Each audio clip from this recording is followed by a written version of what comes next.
espírito, porque deles é o reino dos céus. Você não entendeu, né? Aí eu vou te explicar, com o maior prazer do mundo. Jesus está falando assim, irmão, quem é pobre, alguém que é pobre é porque ele tem necessidade de alguma coisa, amém? Falta alguma coisa para ele necessita, certo? Então, vamos trocar a palavra aqui, pobre, por necessitado ou necessidade. Bem-aventurado o necessitado de espírito, porque dele é o reino dos céus.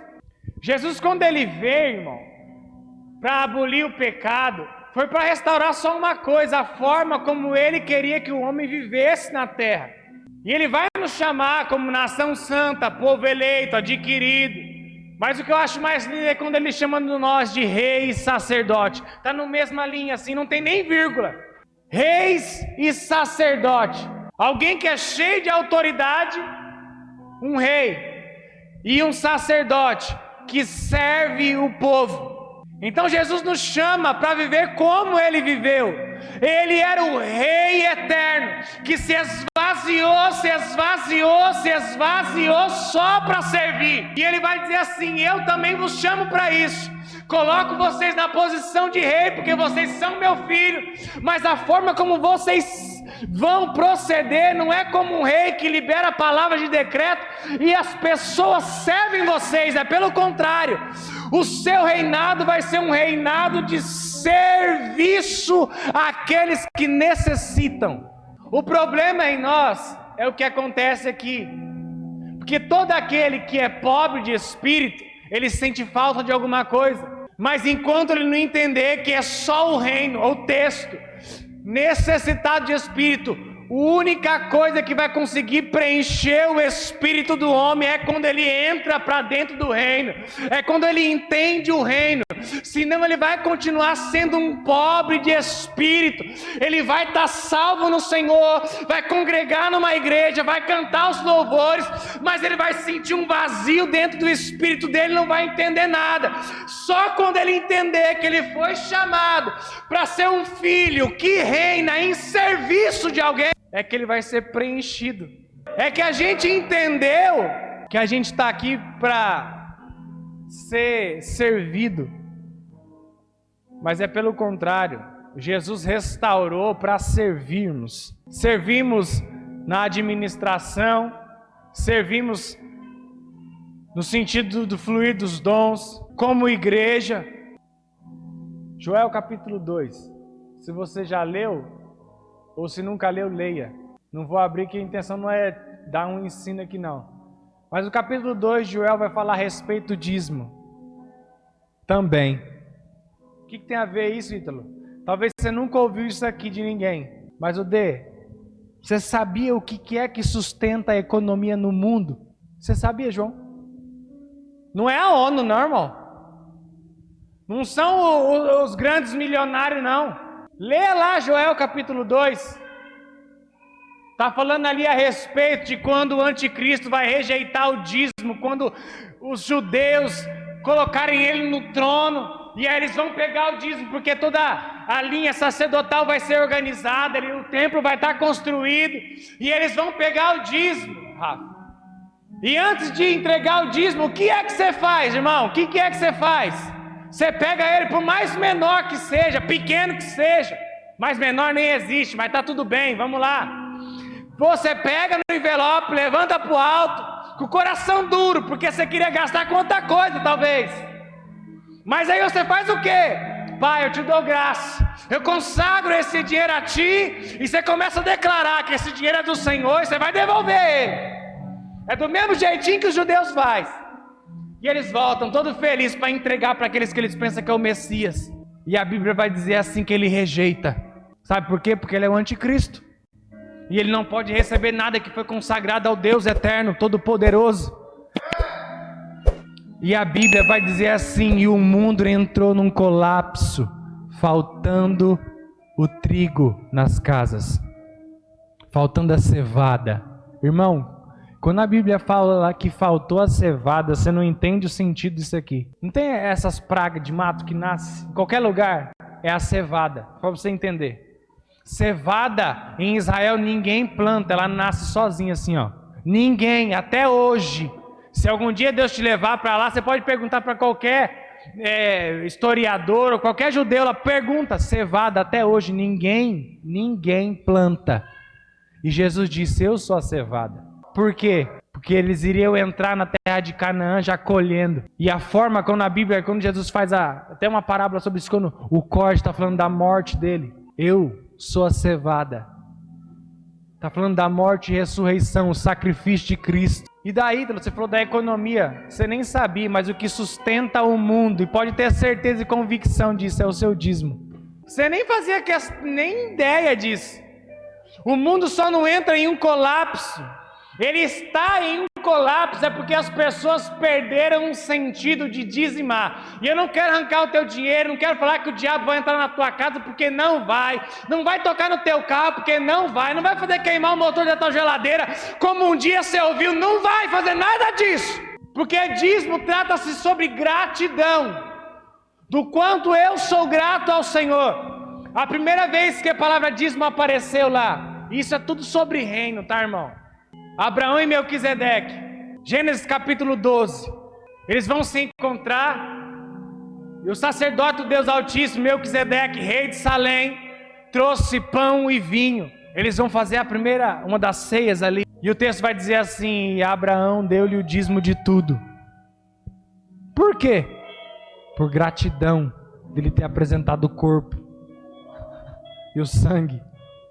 Não havia lei de Moisés ali, não havia lei nenhuma ali. Abraão não precisava dar o dízimo de nada, mas ele fez questão.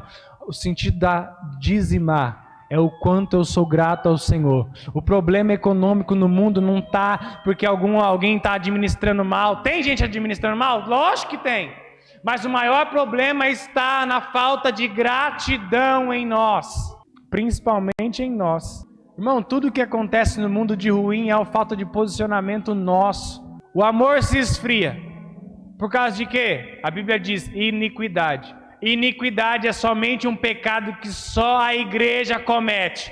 Porque é aquilo que eu faço, alguém de Deus que faz contra Deus. Iniquidade é esse tipo de pecado. Alguém que está em Deus que faz algo contra Deus. Toda vez que você peca, você está pecando contra quem? É contra o Senhor. Iniquidade. O amor se esfria. Problema com a economia. Ingratidão. Tudo está relacionado a nós.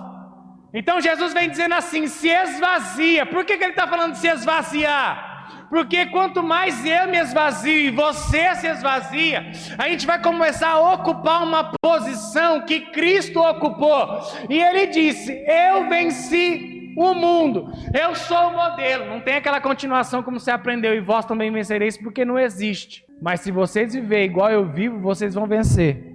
Se vocês aplicar do mesmo jeitinho que eu apliquei, vocês vão vencer. E como assim, Ítalo? É exatamente assim. Tudo que nós fazemos, temos que fazer por meio de Cristo.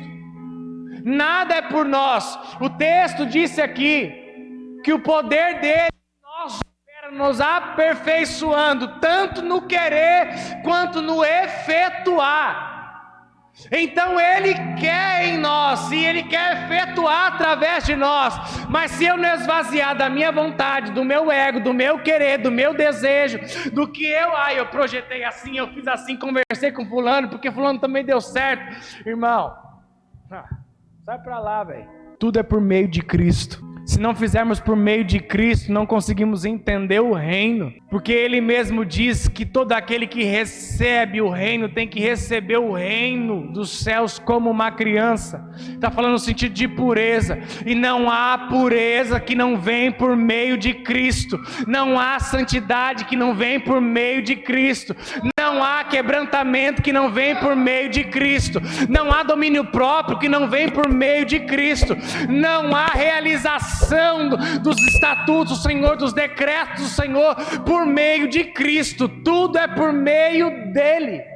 Agora eu vou te dar a chave aqui, que talvez você pode dizer, Ítalo, mas eu não consigo ficar firme, porque você está tentando ficar firme por conta própria, pela tua força, pelo que você quer fazer pelo Senhor. Nunca o Evangelho e o reino de Deus é pelo quanto você faz, por quanto você se esforça, mas é por quanto você deixa Cristo entrar em você, entrar no teu espírito, expandir para a tua alma, transformar o teu caráter, invadir o teu corpo, te direcionar na vida. Não tem nada a ver com nós o Evangelho, o quanto você faz, o quanto você ora, não é o quanto você ora. Deus, você não ouve as minhas orações e nem vai ouvir.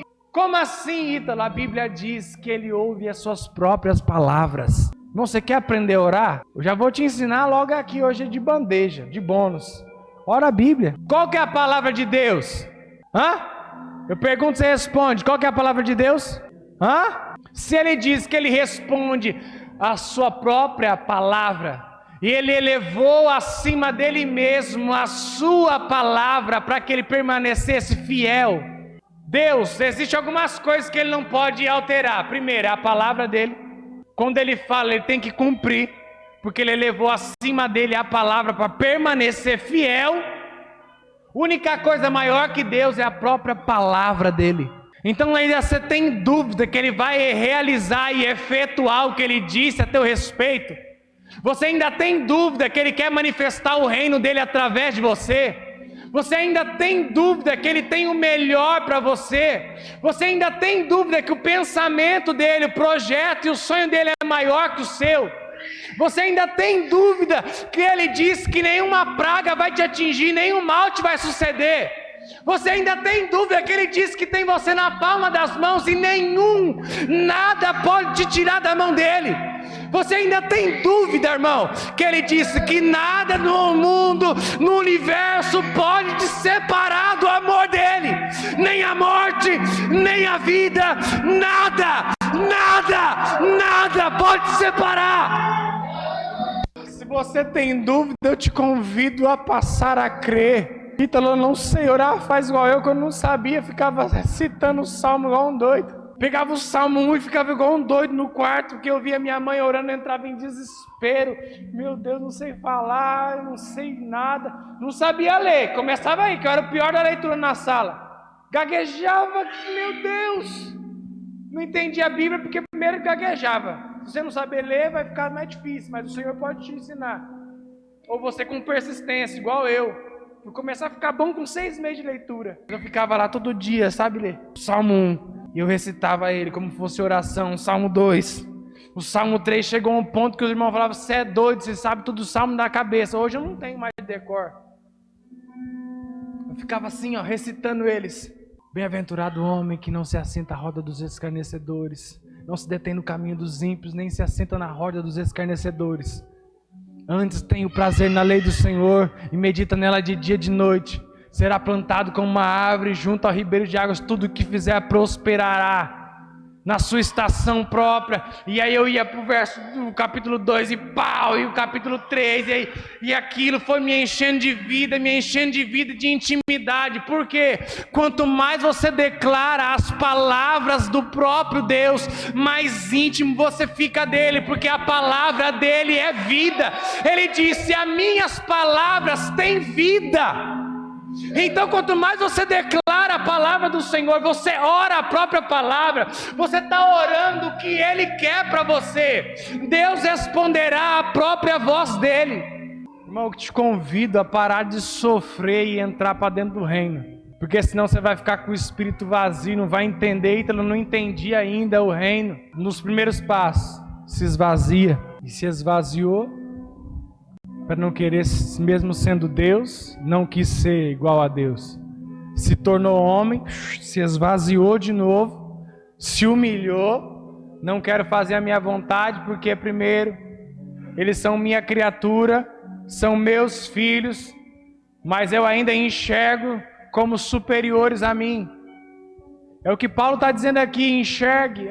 Irmão, se Jesus enxergasse a gente como inferior a Ele, Ele não ia vir. Sabe por que Ele nos enxerga no mesmo nível, ou Ele se coloca Não estou falando que você pode fazer o que você quiser, que você é maior que Deus. Não entenda, pelo amor de Deus.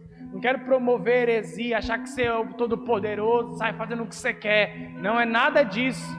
A forma como Ele te enxergou, porque Ele só te enxergou assim porque você estava nele. Você que não vem de quarto, quando a gente falou sobre a salvação, Efésios capítulo 1, lê o capítulo 1 bem devagarinho.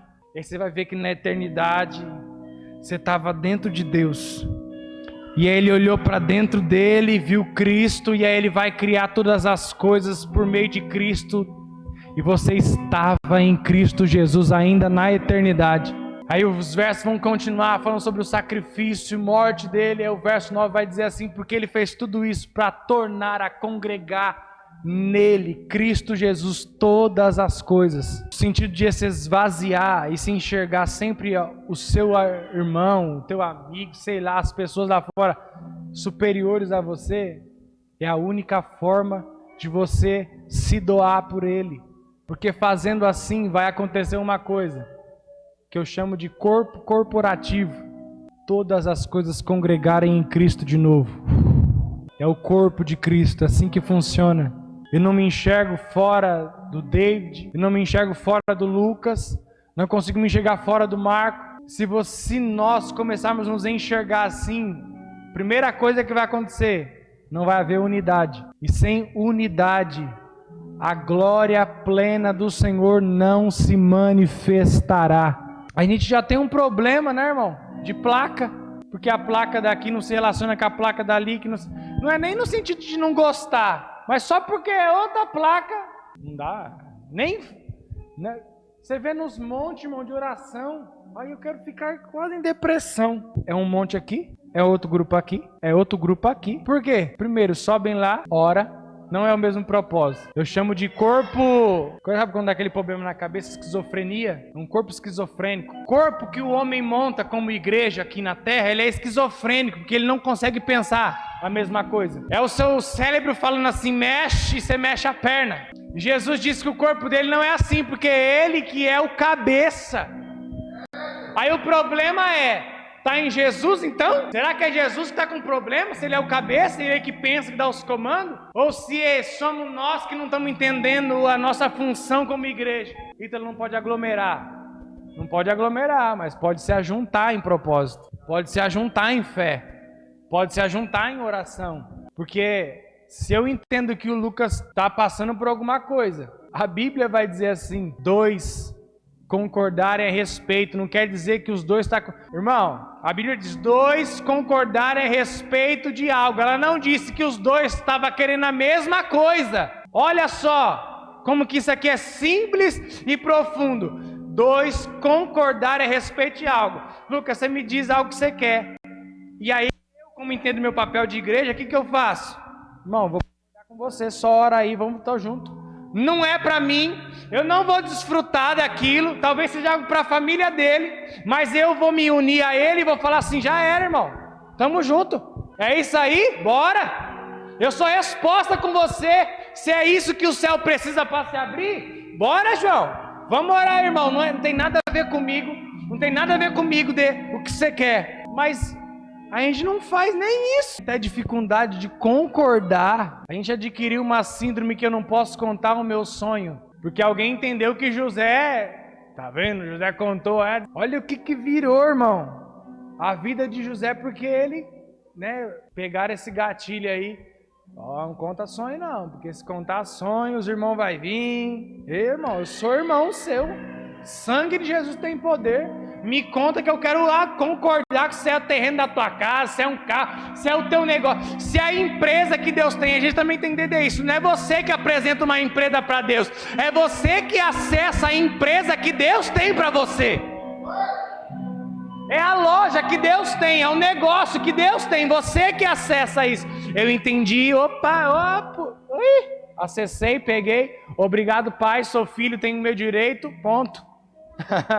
É assim que é o reino, irmão. Porque senão vai acontecer um negócio que se chama religião. Aquele que não entende como o reino funciona, ele cria uma religião. porque ele sente falta, porque o espírito deles tem necessidade. Aí vai criar um monte de religião. Hinduísmo, budismo, humanismo e tudo que tem de ismo aí, cristianismo. Cristianismo é uma religião. Talvez você vai ficar até assustado aqui, mas a gente já aprendeu aqui. Nem o cristianismo leva ninguém a Deus. 1 Timóteo capítulo 2, verso número 5. Cristo é o mediador entre Deus e os homens. Cristo homem. A palavra mediador é aquele que faz a mediação, a conexão. Nem nada, nem religião nenhuma leva ninguém a Deus. Somente Cristo leva o homem de volta a Deus. E as pessoas se apegam em qualquer religião que tem aí hoje em dia, que é criada religião para tudo. E elas se apegam e começam a buscar desesperadamente em cima daquilo. Por quê? Porque elas têm um vazio no espírito. E a única coisa que consegue preencher o necessitado de espírito é quando ele entende o reino, quando ele entra no reino, quando ele funciona na engrenagem do reino de Deus. Porque se ele não entender isso, ele vai viver buscando algo para preencher o espírito dele. Ó, simples aqui. E eu encerro. Uma mulher no caminho, no poço ali de Jacó. Jesus para, você conhece, samaritana. Eles vão dialogar. E a mulher, ela tem um problema. Qual é o problema dela? Vários homens. Se você começar a ver o texto no sentido, no primeiro, eles estão falando sobre a adoração. Criaram uma regra, para você que não entende o que está acontecendo ali no cultural, criaram uma regra que a mulher samaritana, como a judeia, ela não pode ir para o templo adorar. E você vê que ela está falando de adoração primeiro. Jesus está conversando com ela. Os verdadeiros adoradores adorarão. Ela pergunta, mas onde é que a gente vai adorar então? Porque ela tem sede de adorar. Mas a religião que ela travou ela, falou que ela não pode. E ela começa a perguntar para Jesus, onde é que ela pode adorar então? Jesus diz, nem aqui, nem ali, nem ali. Mas os verdadeiros adoradores do Pai adoram Ele em espírito e em verdade. Jesus começa a abrir o leque para ela e tratar ela, para matar algo. Porque essa mulher foi proibida de se relacionar com Deus e ela sente um vazio. Ela criou uma forma de preencher o vazio dela, sabe como? E tem muitos por aí. Ela procurou a forma de se deitar com vários homens para preencher o vazio. Tem muitos por aí, sabe aquele irmão? Você fala, irmão, ele é uma benção, mas voltou para a cocaína de novo. É porque de alguma forma alguém criou um mecanismo para travar ele em algum momento. E aí ele começa a sentir o vazio de novo. Ele volta para onde? A droga. Ele vai voltar para onde? Para o álcool. Porque alguém coloca algum mecanismo nele. Aí Jesus vai olhar para aquela mulher e olha só o que Jesus diz. Mulher, se você soubesse o dom de Deus que há em ti, a hora que ele fala isso, ela pega o jarro, volta para a cidade e faz um regaço. Vem aqui, não vou me deitar mais com você não, eu conheci o Salvador. Vem aqui, eu conheci, vem aqui, não vou me deitar mais com você não. Pegou um, pegou o outro, pregou para os 5, converteu os 5, trouxe a cidade inteira. Por quê? Porque Jesus ele precisa ativar o dom de Deus em você. E isso só é ativado através do reino. Quando o reino dele se manifesta, o dom dele se manifesta. E você entende, irmão, você é uma bomba de Deus. E aí você fica pensando que é para você estar sentadinho aí. Não é para você ficar falando para o seu irmão vir para a igreja no domingo, porque o pastor Marco vai pregar, não. É para você lá já como carta viva de Deus, sem precisar abrir tua boca, sem precisar ser aqueles crentes chatos, mas só a tua vida ali, ó. Tô batendo prego. O cara vai olhar do lado, mas você é batedor de prego. Sei lá, monta sarrafo, faz alguma coisa. O cara bate prego na empresa, mas ele bate perfeito, Marco. Ele faz questão de bater perfeito, tem o cuidado. E os caras na linha de produção ficam, meu Deus, mas o prego do cara não sai fora, velho. O que acontece? Aí vão questionar ele. O que acontece que você faz o negócio tudo certinho? Porque você não puxa para a empresa, nós não vê que você é pau mandado, aquelas coisas de puxar saco, você não fica lambendo ninguém, mas você faz questão de fazer certo. Por que você faz certo enquanto nós faz tudo errado? Aí o cara vira e fala assim, não, é porque eu não estou fazendo para a empresa primeiro. Como assim, Ítalo? Eu não estou fazendo para o dono primeiro, não. Antes de eu me relacionar com o dono, existe um mediador. O cara fala, quem que é esse cara aí? Como é que é o nome dele? Não, o mediador. Mediador de quê? Mediador, rapaz, Cristo. O cara vai falar, que negócio é esse? Irmão, tudo que você faz para Cristo primeiro. Alguém pode olhar o David como alguém que corta cabelo de pessoas Eu enxergo o David como alguém que corta o cabelo de Jesus. Quem pode enxergar o Marco como que monta um equipamento, como traça a peça? Não, ele está fazendo um equipamento para Jesus. Está lá no centro de especialidade lá e ninguém entende. Mas por quê? Dá um migué aí, pastor. Vem para a reunião de oração. Não. Porque se ele quebra, se ele dá migué, irmão. O famoso migué é a famosa tropeçada. Boleiro gosta muito disso, né? Os futebolistas. Dá um migué aqui. Sentir. Irmão, para Jesus você não sente não, viu? Tem esse negócio de sentir a coxa, sentir não sei o quê. Não tem substituição no reino.